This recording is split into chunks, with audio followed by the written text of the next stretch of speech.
We have representatives from Dominion present. Yes, good morning. Good morning, Kelly. There was just one issue regarding the confidential material in the presentation provided to those under commission rules. Just wanted to find out how the company would like to address that portion of the conference.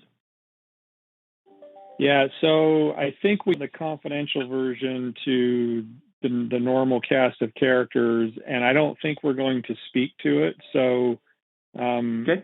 I think we're okay just going through the presentation, and those who have downloaded it from the website will, see what is public, and those who have the confidential version will be able to see what's confidential. But I don't think there'll be any problems with what is spoken. So. Perfect. Any other preliminary matters for you? This is Jennifer Clark. I would just add to what Kelly has said.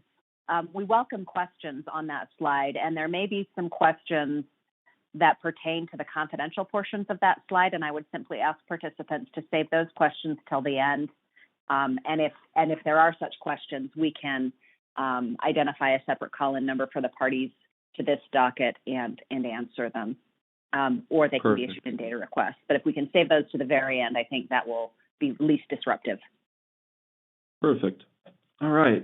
And then this is just a general announcement for all of those joining in this morning. A kindly reminder to mute your telephones unless you wish to speak up or have a question or anything. And with that, I'll go ahead and turn the time over to the folks at Dominion. Thank you. Great, thank you. So I'll just quickly introduce the folks who are here to present to us today. So we've got Carrie White, who manages the IHP, the intermediate high pressure or Beltline program, and then we've also got Quinn Evans, who manages the feeder line replacement program. And then also, I don't know if they'll present, but they may answer some questions if we get into some detail. We've got Jason McGee, Mitchell Short, and Richard Kaiser, who provide support with design, risk assessment, and pipeline integrity. So if everybody has the presentation up, you should have a beautiful picture of a feeder line being replaced. And if we go to the next slide, you can just see the agenda. So we'll start off. Carrie will walk us through the Beltline replacement for 2020 this year, as well as what happened last year. And then we'll pass it off to Quinn to talk about the high pressure or feeder line program. So I'll turn it over to Carrie. Hello, everyone. You are on slide 3. This will be 2020's projects that is already started. It is on 6th North, 7th North, from 2200 West all the way to 10th West. If you go to slide, it gives you a map of the project. So we'll go from 10th West down 6th North. We cross the Jordan River and then cross Redwood Road onto 7th North, cross I-215, and then down to 2200 West and north to 1120 North. It's approximately 15,000 feet of 16-inch steel IHP pipe, and currently it's in progress. Does anybody have any questions on this slide before I move on? Hello. I just want to make sure I'm on the right page. I see slide 2. Is it the one that's in yellow? Beltline BL32? Which one are you talking about? Correct. Yeah. Slide 4. Okay. Okay. Well, great. it's actually it's numbered slide 3. We got off to I think the first slide of this presentation doesn't have a slide number, so. Carrie's right. It's the 4th slide in the presentation, but if you're looking at the numbering on the slides, it's slide 3. Sorry for the confusion there.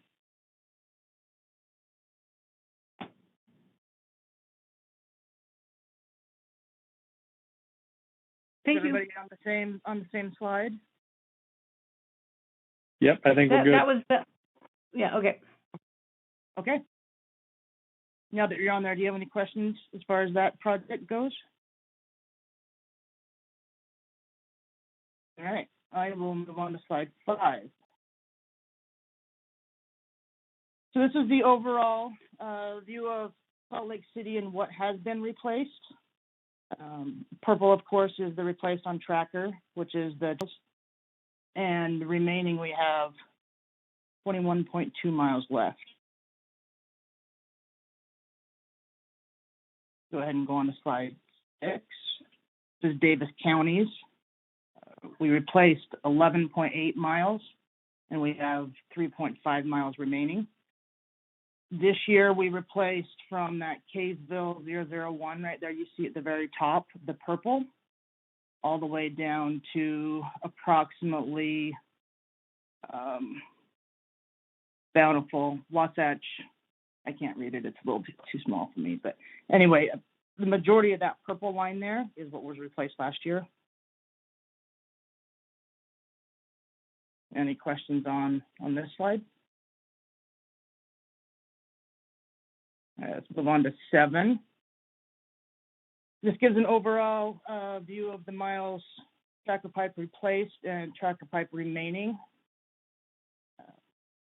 Total replaced between Salt Lake County, Utah County, Weber County, and Davis County is 31.1 miles. And then we have remaining out of the 70.1, remaining is 39 miles. And if you move on to slide 8, this gives our overall view of the criteria of how we schedule our projects. This slide has been in there for quite a few years now, so. Slide 9. This is the 2020 risk score priority. It hasn't changed much. Beltline 32, down there, segment 32 that's in red. Is what we're working on right now, which is the 6th North, 7th North.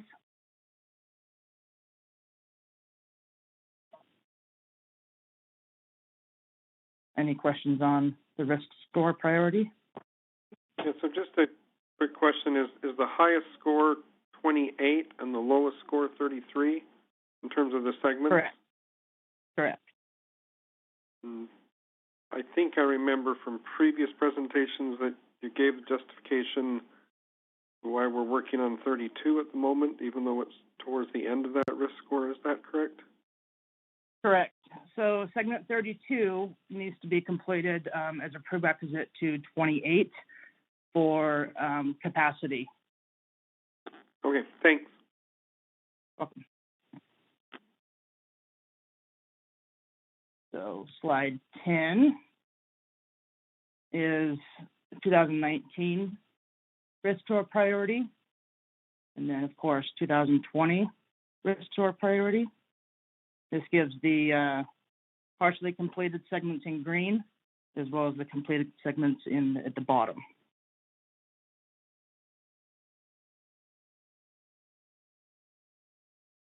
I'll give you just a minute to look that over, and if you have any questions.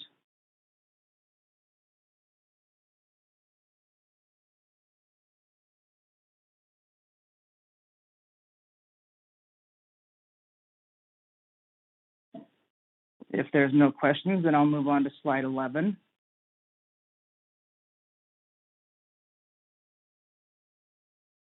Here's the best Beltline 2019 cost variance. Salt Lake County had a budget of $4.5 million. The actual was $2.757275.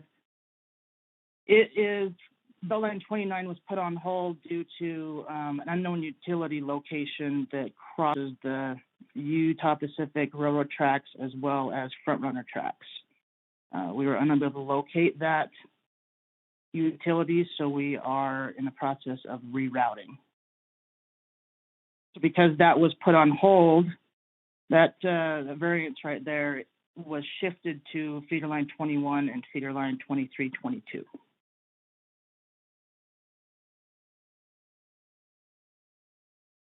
This is John Harvey with Commissioning, and I'm just a little bit curious. Do you mean the easement is unknown, or the actual pipes are unknown, or maybe just a little bit more detail on that? I'm just curious about it.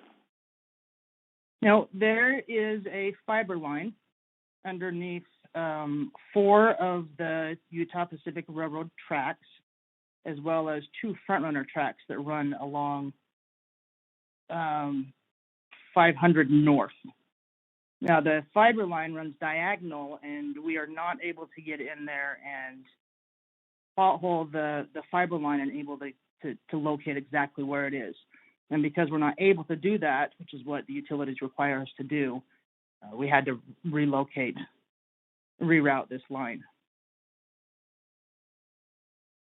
Does that answer your question? Yes, thank you.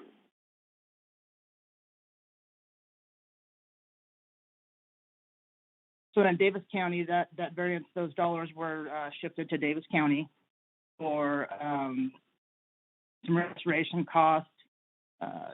We had a very wet spring, so there was more restoration costs, and so, like I said, those dollars were shifted over to the Davis County project, but Feeder Line 21 and in Davis County.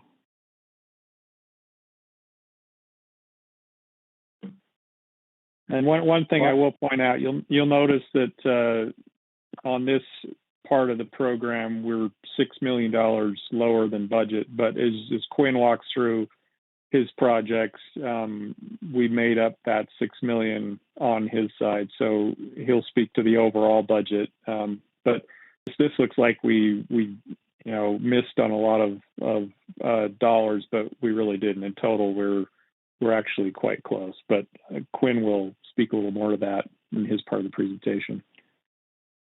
Is that, Kelly, this is Eric, is that what you mean by that last sentence of some of the restoration costs were projected, where they just moved from the feeder belt line to the feeder line projects? I could speak to that. This is Quinn with Dominion Energy. We were running the Davis County Beltline replacement and the Feeder Line 21 replacement together because those old pipes are actually in the same right-of-way.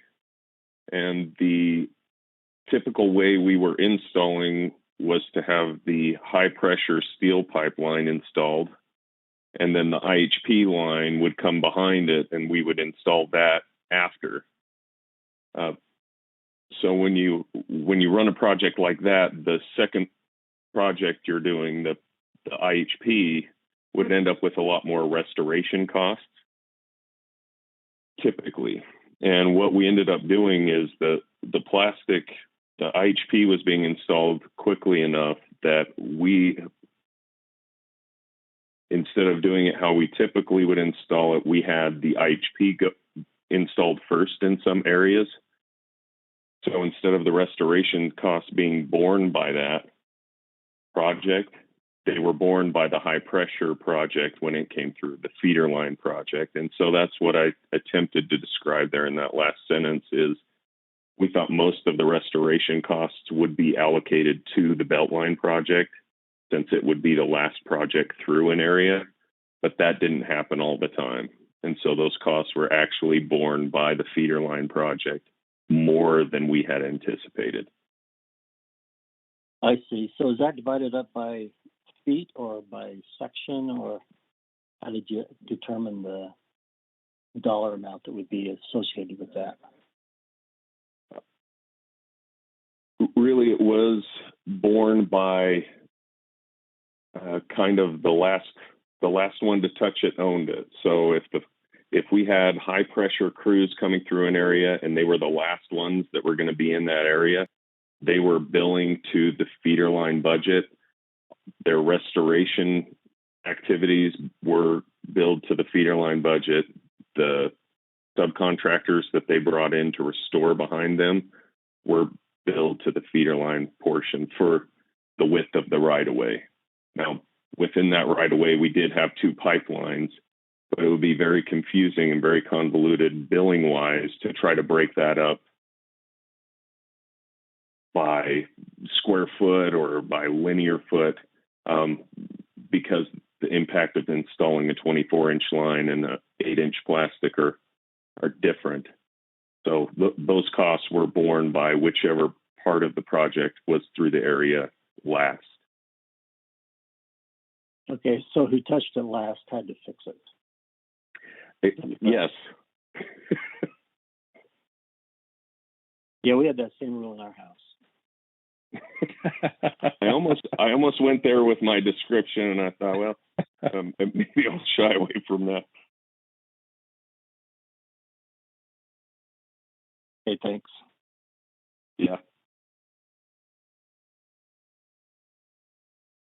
Okay, if all your questions are answered with that, we'll move on to slide 12, which is just, if you have any other questions pertaining to the entire Beltline program, then, and if not, then we will move on to Quinn, I believe. Yes. So if you have the PowerPoint slide, it's slide 13. If you have the PDF, we're on page 12. This is the agenda for what I'm going to talk about. The 2020 project updates, our scheduling for the year, and the cost variance from last year. Page 13. This is feeder line 22-23. The reason this has two designations, if you look at the picture on the left, there's a light blue line that kind of traces along the mountain tops, and that's actually the county line above Brigham City. I think that's Box Elder County, the Box Elder County line. And when these lines were installed, when you install the pipe across county lines, you'd redesignated the number. So feeder line 22 is south of that line, and feeder line 23 is north of that line, or the 23 is up on the Logan side and 22 is down on the Brigham City side. So that was done for tax reasons previously, way back in the day. I've been told that's why they did that. We're redesignating this line for operations purposes as feeder line 127. We are working on phase one again this year. We are nearly complete. We're at the peak right above Brigham City. You can see us working our way down the mountain if you happen to be up in that area. And this section should gas mid to late year this year, where it's actively being constructed. The last section is. So we call this phase one. It's been under construction for a couple of years. And the next two slides, you'll see the 2020 budget. This is a shared budget between this project. It's feeder line 127. We've broken it up into phases for gassing and working our crews, but it's a shared budget that will be shifting money around as permits open up or as production allows. So phase one's approximately 40,000 feet. Any questions on this slide before I move on to page 14? This is phase two.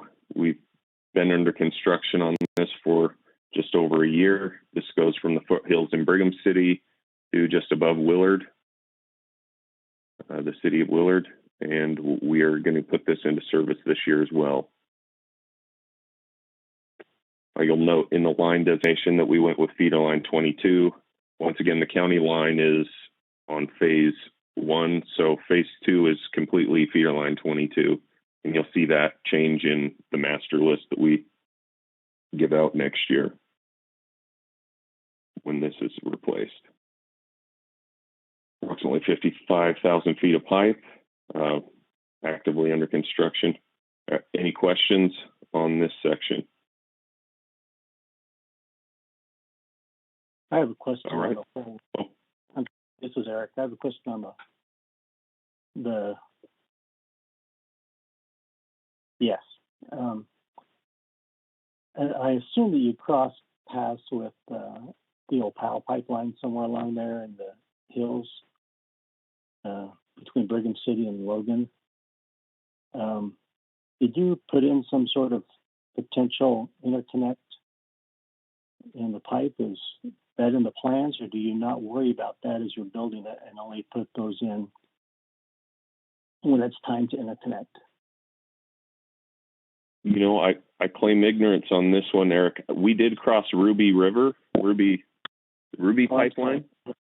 That's what I meant, was Ruby, not Opal. Oh, yeah. Okay.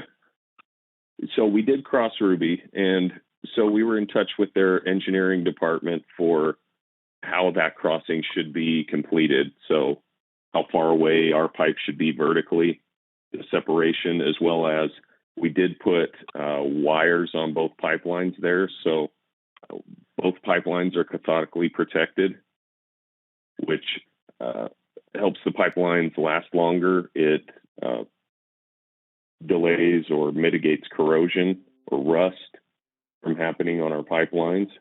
And so Ruby has a corrosion system, cathodic system on their line, as do we. So we put what's termed a pipeline crossing kit at those intersections where we cross, and they help us see if their cathodic protection is affecting us, or if ours is affecting them, or if there's any interference at all. Those things we worked with Ruby closely to get their approval, as well as to get their assistance in attaching those lines. Right, but there was no extra work or different work anticipating an interconnect there at that location. Is that correct? As part of the feeder line replacement program, there was not.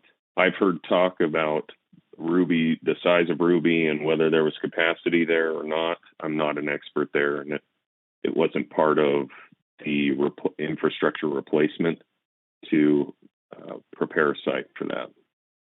Okay, thanks.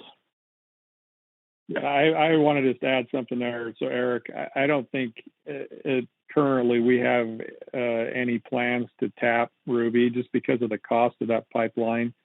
I think it's over $1 a decatherm to transport, because most of it's going to California and the West Coast. And you compare that to pipeline, Questar Pipeline, which is about 17 cents a decatherm, or Kern River, which is between, I think, 12 and 25 cents a decatherm. So I know when we've talked about this from the gas supply standpoint, they're just right now, the economics just don't make any sense for us to be putting in a tap. So I don't think in the short term, or I would even say in the medium term, that's even on our plan or even on the horizon. Yeah, as I recall, it was in the long-term plans, and so I was wondering what sort of long-term physical preparation is done, or if it's not until the decision is made to fish or cut bait. Yeah, it sounds like from what Quinn's saying, we made no special considerations, right, Quinn? From an engineering standpoint, where we crossed would not be a great location for an interconnect. It was near the top of the mountain range where we crossed them. We do cross them again in the valley with another feeder line, and if I was a design engineer, that would be the location I would be looking at for property or for a tap if I was to tap Ruby. Okay, that helps. Thanks. Yeah. Thanks, Kelly. All right, if there's no other questions on page 14, I'm going to move on to 15. This is phase 3. We are under construction, under contract on this, and we're hoping to get this put into service this year is the plan. So this feeder line 22, it goes all the way down to far west. Once again, shared budget, approximately 55,000 feet of pipe here. Any questions on this? All right. Sheet 16. If you're on the slideshow, it's slide 17. This is feeder line 43. This is in eastern Utah. So if you know Starvation Reservoir, Roosevelt, Vernal, Duchesne, we're out in that area. So you can see Roosevelt and Mighton on this map. It's about 75,000 feet of pipe. We're installing 8-inch steel, and we'll be putting this into service next year. This year, our budget is about $8 million. And this budget may go up if our efficiency on feed line 127 stays where it's at. We're doing pretty well with our expenses there. So we may see more footage installed on this and more spent here, but you'll see that come through on the variance reports this year.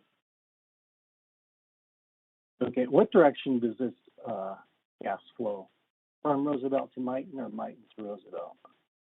You know, we actually have an Ioka tap. If you look at that, the left side of the picture there, there's a town called Ioka. Mm-hmm. And we have an Ioka tap that comes in midway on this project and ties in and feeds gas north and south from there. Right, thanks. Yeah.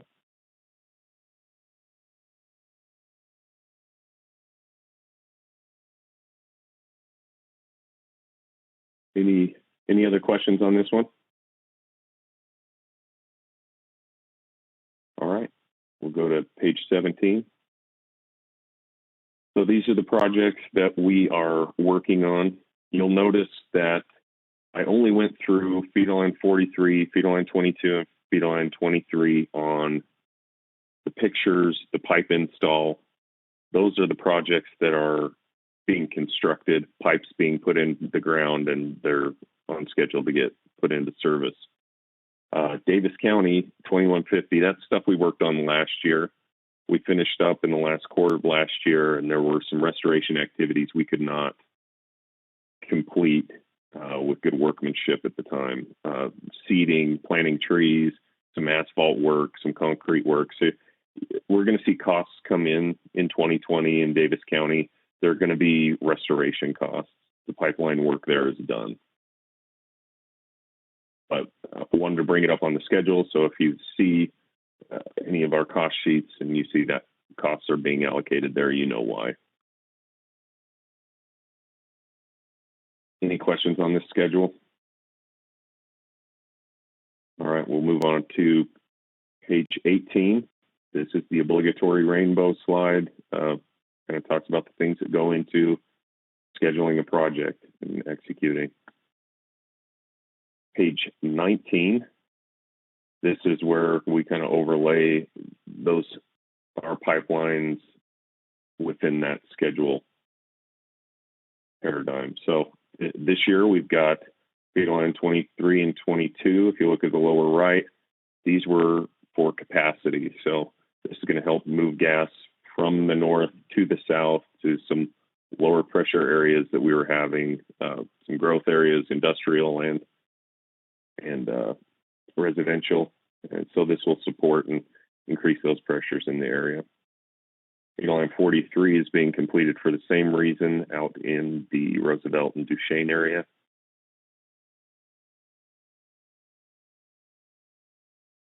You can see in the upper left-hand corner, this is our prioritization list. And this list, just like the IHP, the highest risk item is at the top left, and it moves left to right, top to bottom, to our lowest scoring feeder line. A lot to disseminate all at once. Some of you may not have this slide. This is confidential, and so Kelly had kind of talked about that a little bit at the beginning. But if there's any questions before I move on, feel free to throw them out there.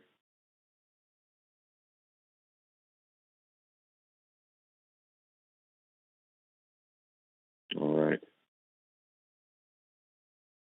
So I will move on to page 20.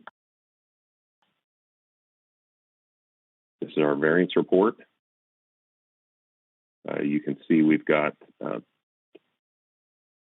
feed line 40-21. This is actually feed line 2150 for the other slides, and feed line 23 and 22, which are the ones phase 1, 2, and 3 of feed line 127 that I presented at the beginning. You saw on Carrie's slide, we're 6.2 million under budget in the variance column at the bottom. You'll see that this program was over budget by 6.4. That was due to reallocation of costs and some of the synergy or not synergy between the belt line and feeder line being constructed through Davis County.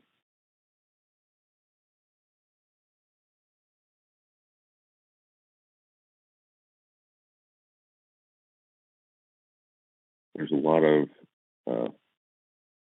explanation there. I was going to give you some time to read through that. If there's any questions on the explanation or the reasoning, feel free to ask. I could elaborate perhaps.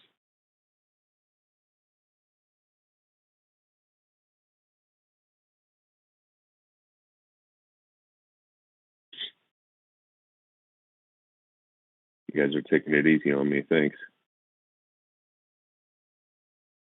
So that's page 20. I'll move on to page 21, which is the questions page, or the wrap-up.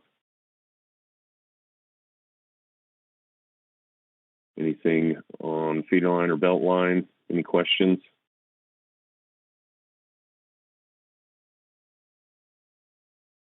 All right.